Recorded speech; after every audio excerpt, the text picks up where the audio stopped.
Welcome to Inside CU Sports. I'm Sheldon Dossett, and with me today is Kyle Cavan, 14th year men's tennis coach here at Campbellsville University.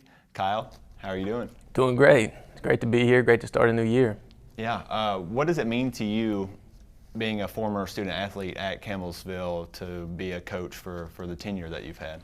Yeah, it's been a while and it's exciting. Obviously being a student athlete here, you get used to the culture of the school, and obviously there's a ton of professors that I had here at Campbellsville that are still around, and you get to see them on campus. So being able to kind of continue not only the tradition of just the athletics, but the academics, and of course the school's growing tremendously. There's a lot of new buildings, new facilities, and we had new lights that are going up this morning. So everything's looking really good. So for me it means a lot to be able to not only be consistent in what we're doing, but able to give back to the students now and give them a good environment to succeed.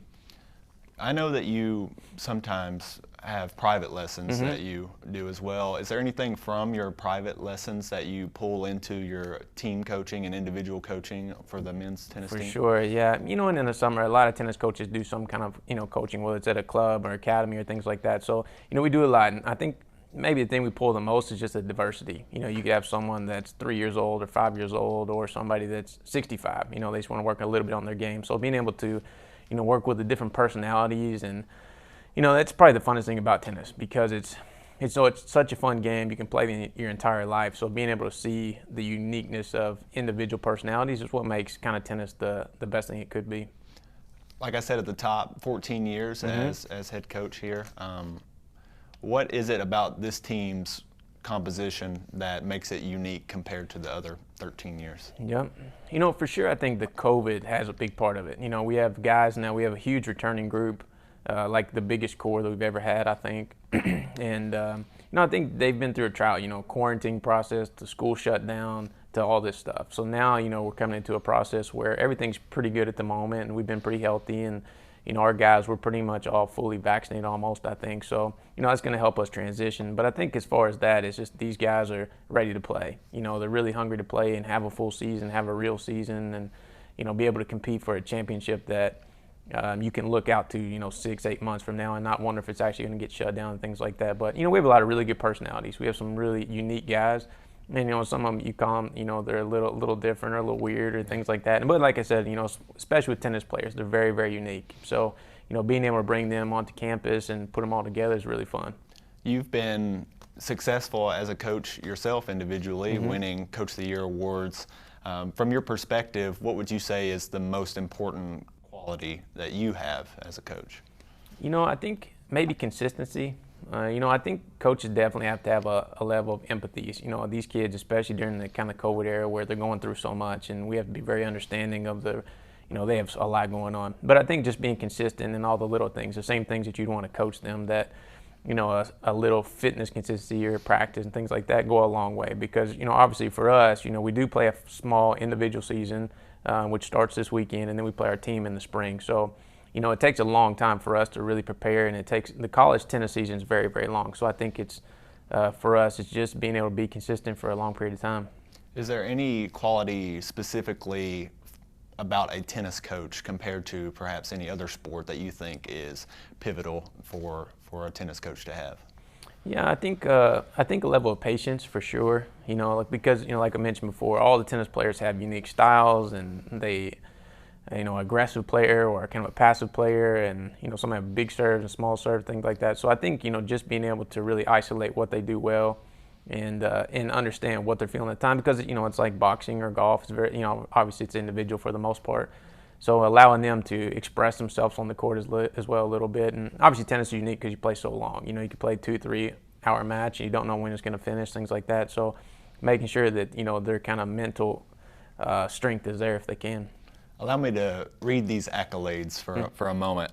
4-time NCCAA national champions, Mid-South Conference champions, 85 Mid-South Conference all-conference performers, and 42 All-Americans.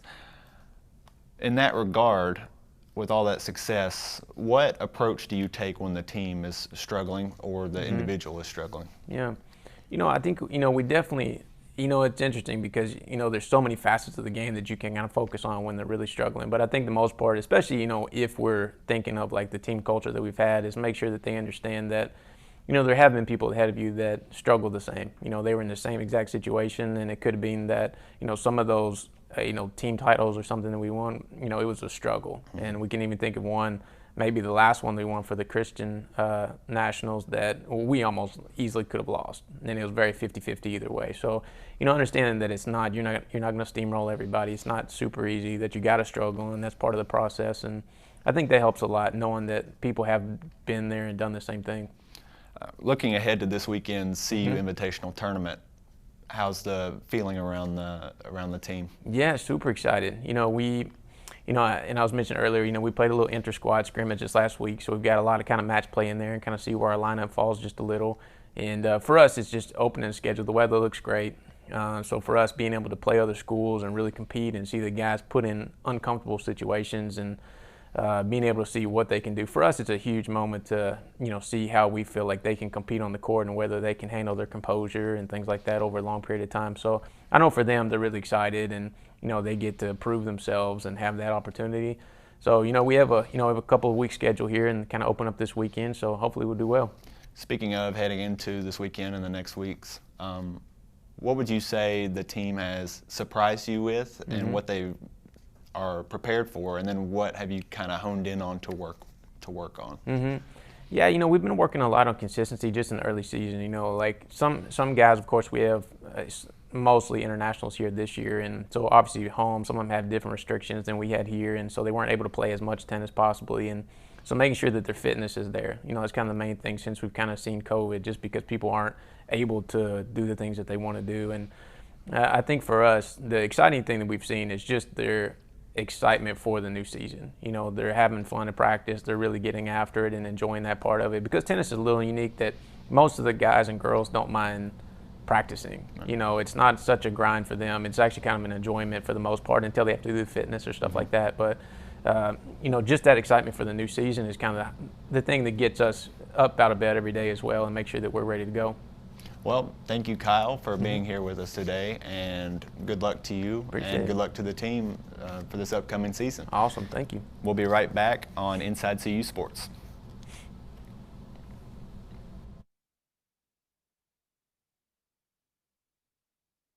When I was your age, I was just like you, fascinated by stars.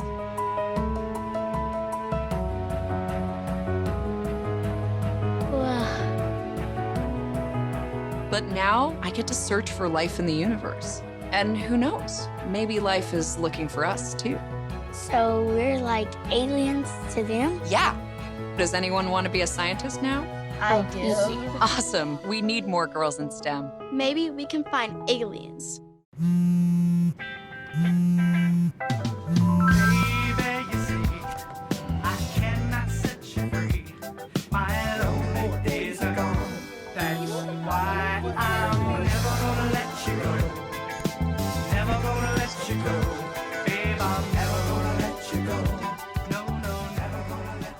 Here you go. Thank you. Thank you.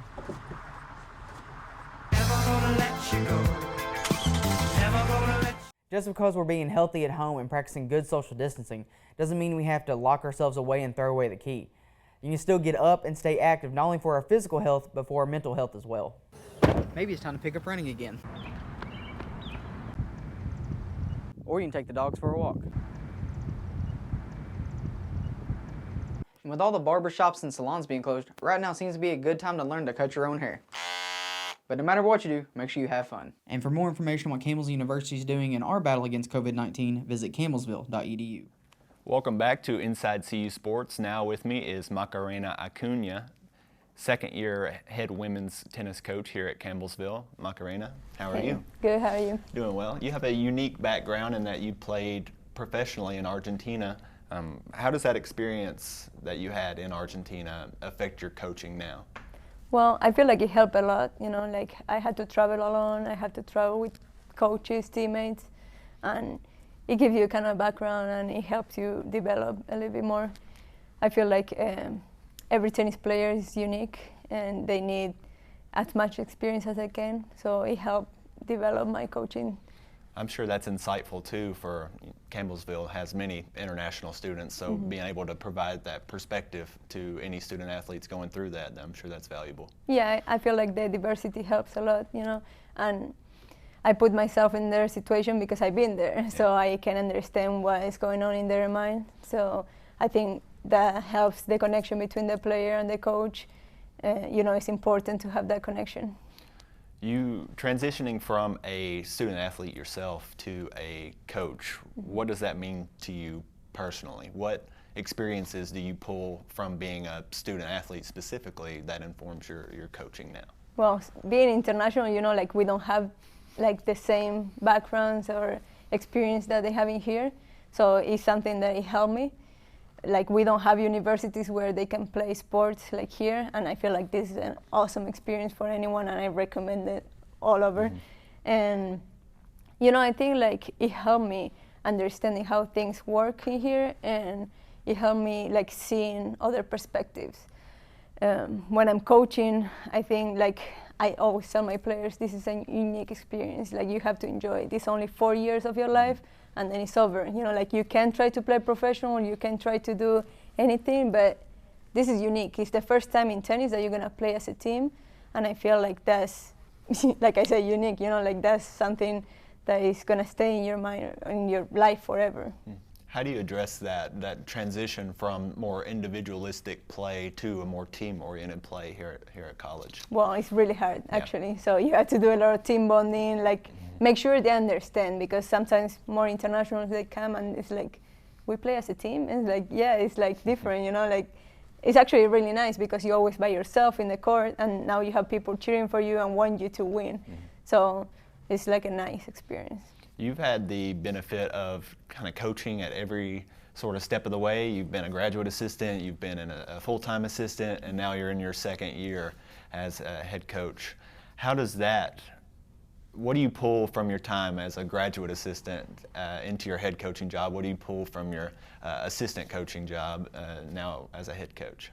Well, I try to take it, you know, like the way, like it's gonna be my profession. So whenever I was an assistant coach, a graduate assistant coach, it was weird for me because I just finished playing, you know, so it's like, wow, all these other things coming this way, you know?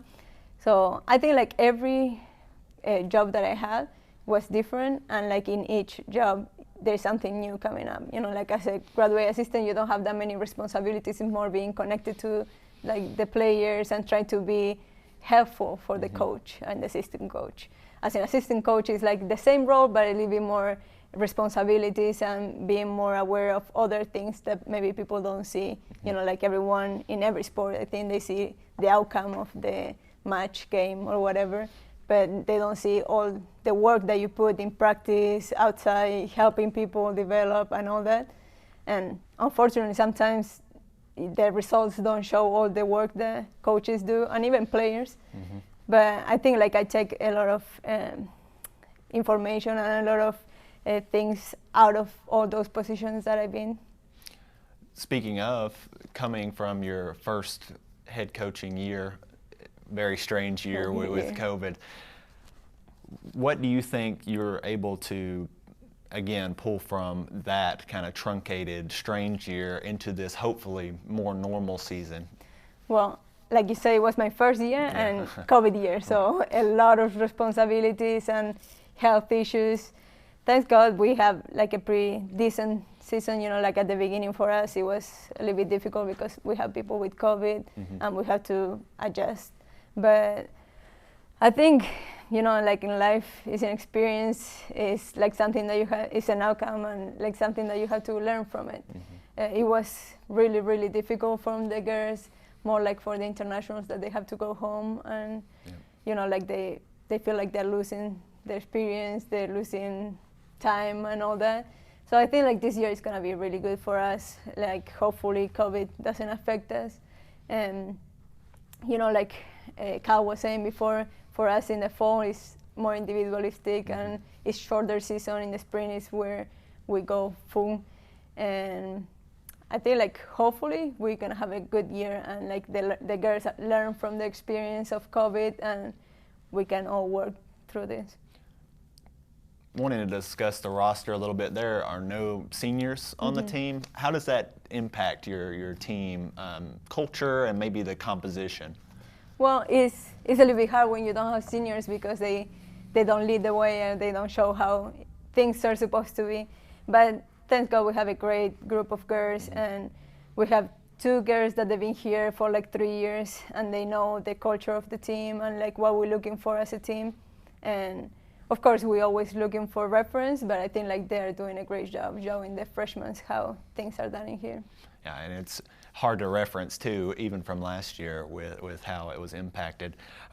Looking ahead to this weekend's invitational tournament, how are things with the team? How's practice going? Yeah, we're really excited to start. You know, like we finished in the NAIA Nationals last year. We have a great year, and the girls are really excited. You know, like they want to go back to Nationals. They want to do good in conference, keep growing in the NAIA rankings. We're like 20, and you know, like I see in them like that eager of going and beating people and showing that we're a good team and we're ready for the season to come. Well, Macarena, thank you so much for stopping by. Thank you for we will having me. be right back on Inside CU Sports.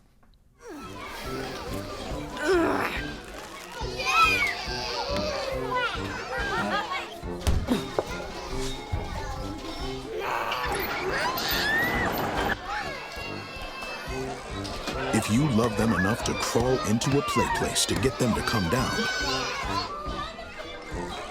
then surely you'll check nhtsa.gov/the right seat to make sure they're in the right car seat.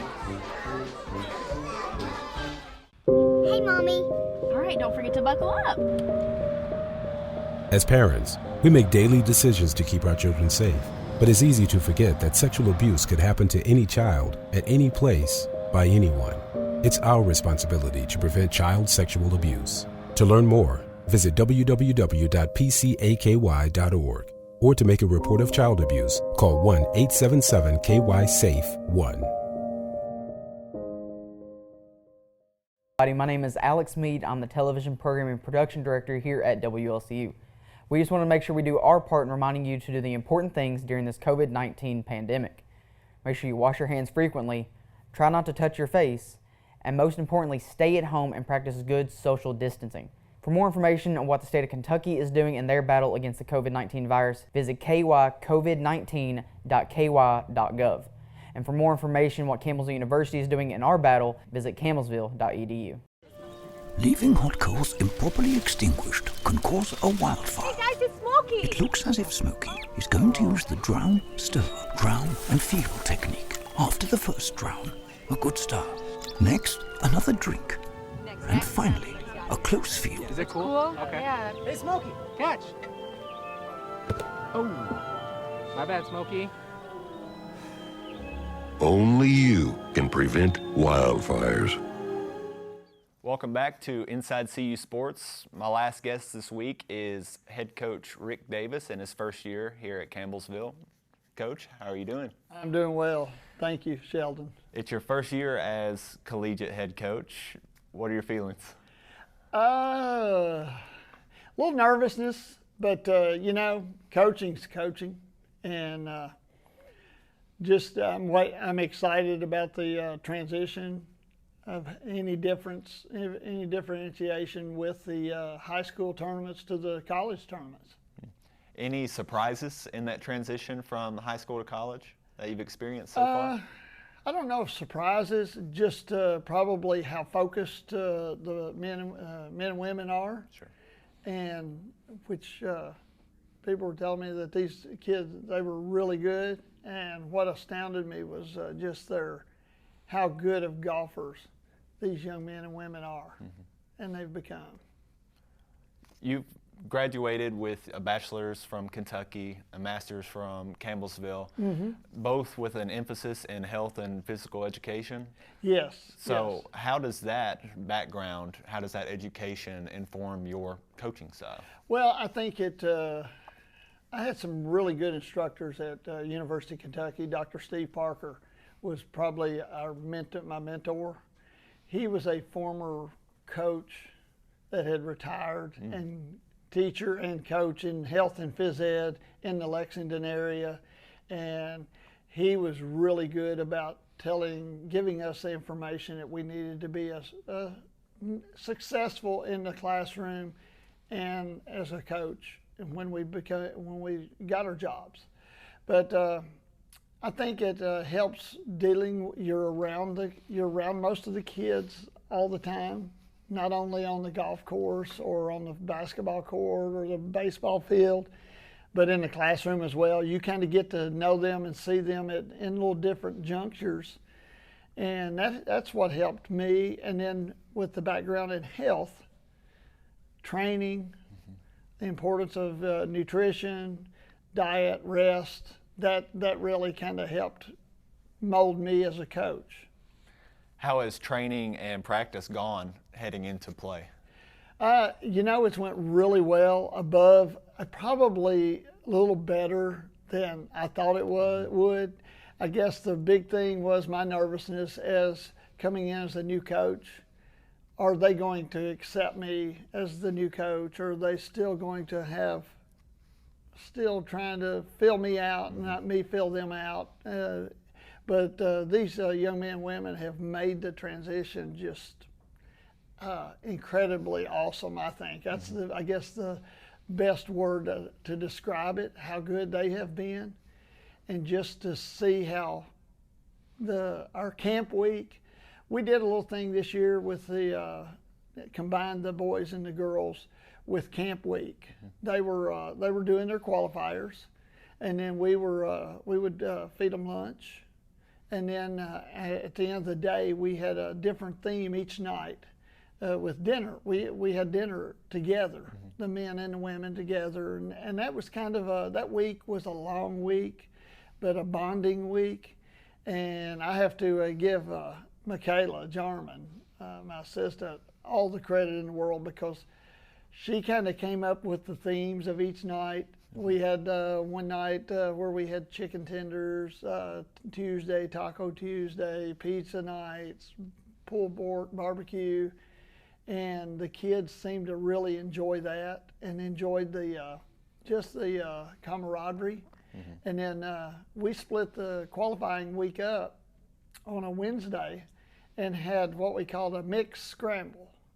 We combined the two teams and let the girls draw out of a hat who their partner was going to be in a scramble format. And just to see these two teams gel and how they came together and the excitement of, hey, we're competing, but we're having fun. And that was, I think that kind of got us over the hump of doing for me, transitioning. They saw the kind of my low-keyed background and their low-keyed. I got to see them in different venues, and just it was really neat, really neat. And but camp week was really good, and how well the boys and the girls played. For example, the boys on one of their qualifiers as a team, they were 14 under par as a team, and I'm like, I thought I had miscalculated, because I was just like, I had to do it 3 times, and then I even sent a group text to the team, just asking them, hey, did you all shoot this today? And because I'm going through the calculations, they said, no, coach, we did, and they said, that's our focus this year. And with the national championship or bust is what they said. Well, I mean, that's awesome. So, that's a big aspirations. I mean, it didn't. What really went really well there was they came up with that, not me as a coach. My goal for them, and that was my goal too. But I hadn't told them that. But it's good to always have them have that same focus. Yeah, it kind of organically just come to that conclusion. That's awesome. Yes. That they were able to, especially with the camps and everything between the men and the women's coming together, to be able to come in with that sort of focus coming into play. That's big. Oh yes, and just the leadership that we have. That I have 4 returnees on the men's side that played in the national tournament last year, and they finished 5th, which was, I think it was the best in school history.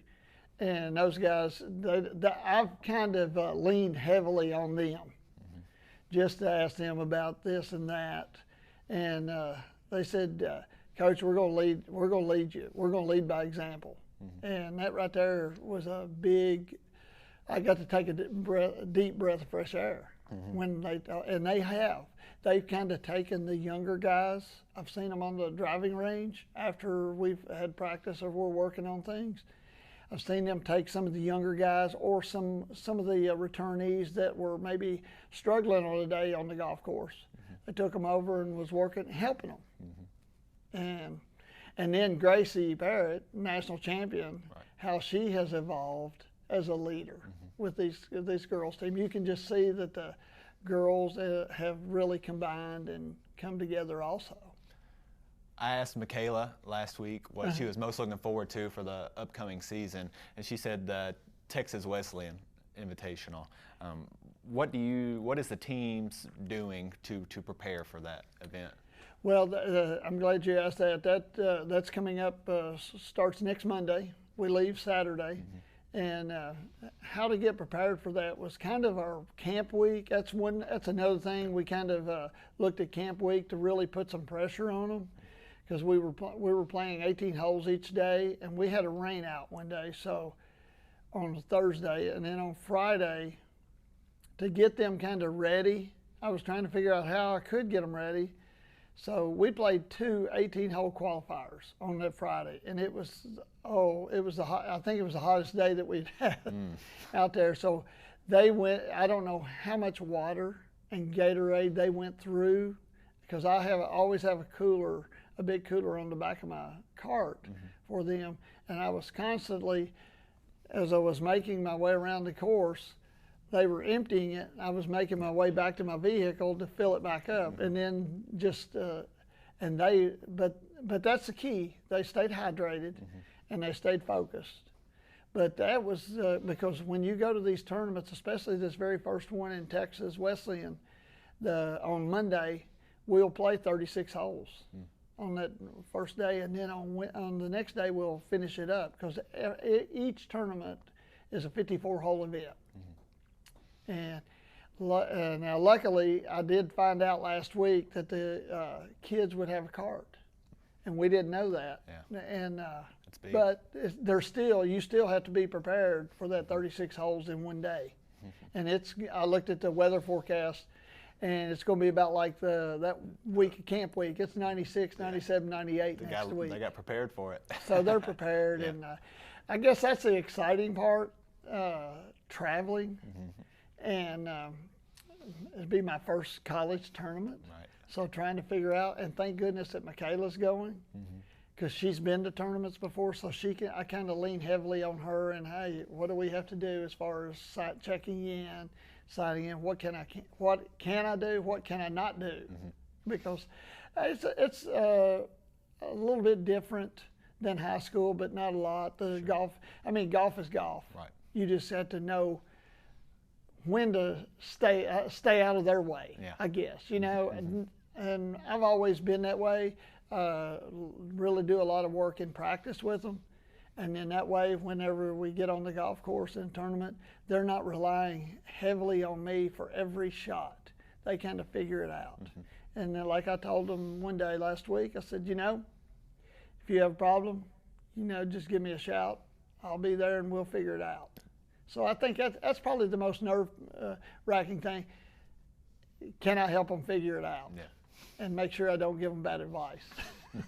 well, no doubt they're in good hands, Coach. Thank you so much for coming by the set today, and we will see you next week on another edition of Inside CU Sports.